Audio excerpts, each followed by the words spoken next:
Hello everyone, welcome back to my channel friends. आज के video में आप सभी का स्वागत है। फ्रेंड्स, आज की वीडियो में हम लोग मिड डे मील की फ़ाइल देखेंगे।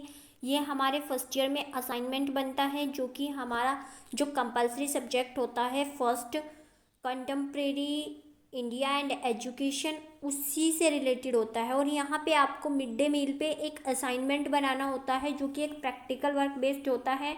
इसमें आपको मिड डे मील के बारे में टोटल इन्फॉर्मेशन लिखनी होती है।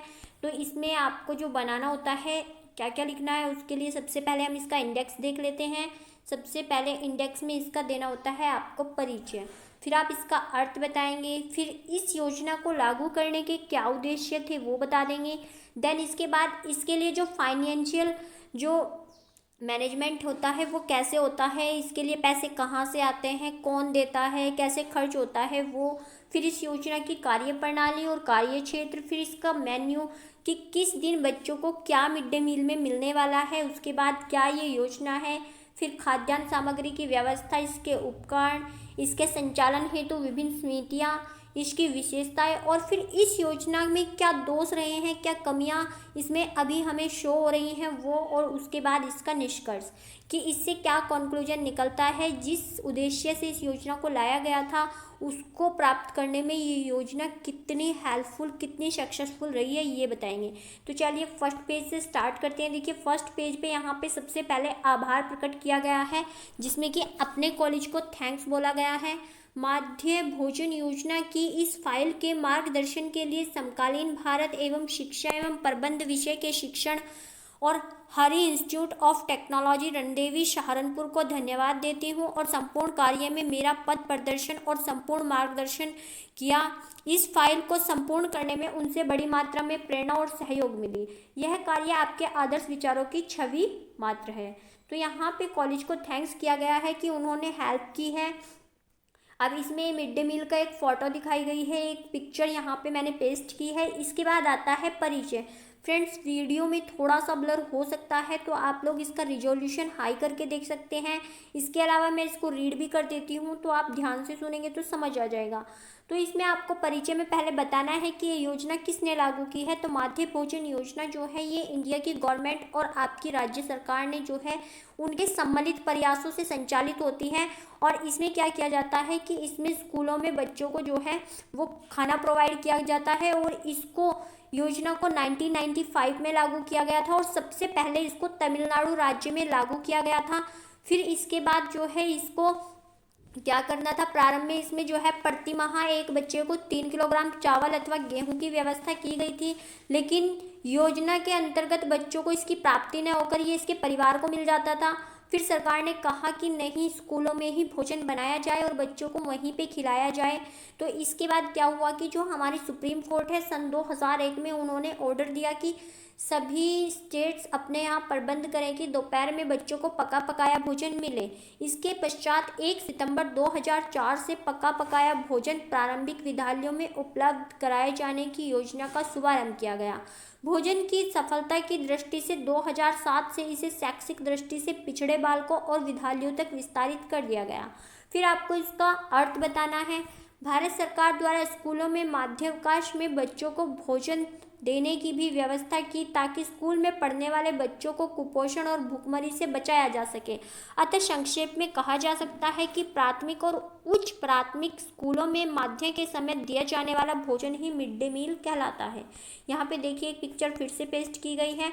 इस योजना के उद्देश्य क्या क्या हैं, तो यहाँ पे बच्चों के नामांकन में वृद्धि करना, ताकि एडमिशन ज़्यादा से ज़्यादा हो सके प्रारंभिक स्कूलों में, और यहाँ पे बच्चों को स्कूलों में रोके रखना, और इस स्तर पर अपव्यय को कम करना, उपस्थिति में वृद्धि करना, बच्चों के स्वास्थ्य को लाभ पहुँचाना, उनके विकास को बेहतर करना, और बच्चों के लिए एक स्थान पर भोजन की व्यवस्था कर उनमें जाति भेद को कम करना, और उनमें मातृत्व का भातृत्व का भाव पैदा करना।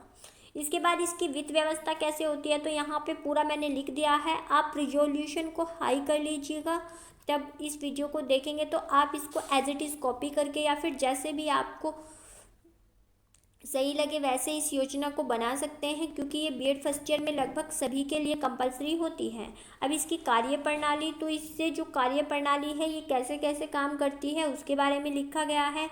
प्रारंभ में ये योजना देश के 2408 ब्लॉकों में चलाई गई थी। उसके अंतर्गत केवल सरकारी स्कूलों को लिया गया था। फिर 97-98 में ये सभी ब्लॉकों में लागू की गई।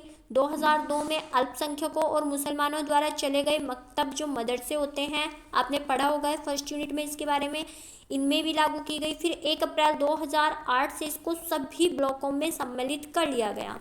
इसके बाद 2018-19 में तो माध्य भोजन योजना से करोड़ों बच्चे लाभान्वित हुए और आने वाले समय में भी इसमें बढ़ोतरी होती रहेगी। फिर इसके मेन्यू के बारे में, मेन्यू आप किसी भी गवर्नमेंट स्कूल से ले सकते हैं, वहाँ की दीवारों पे लिखा रहता है, तो ये चीज़ें आप वहाँ से कॉपी कर सकते हैं। आई थिंक फ्रेंड्स ये थोड़ा सा क्लियर नहीं है, तो आप इसके बारे में कहीं और से कॉपी कर लेंगे, या इसका PDF मैंने शेयर किया हुआ है वो, ये पिक्चर उल्टी हो गई है तो ये आप सीधा करके देख लेंगे।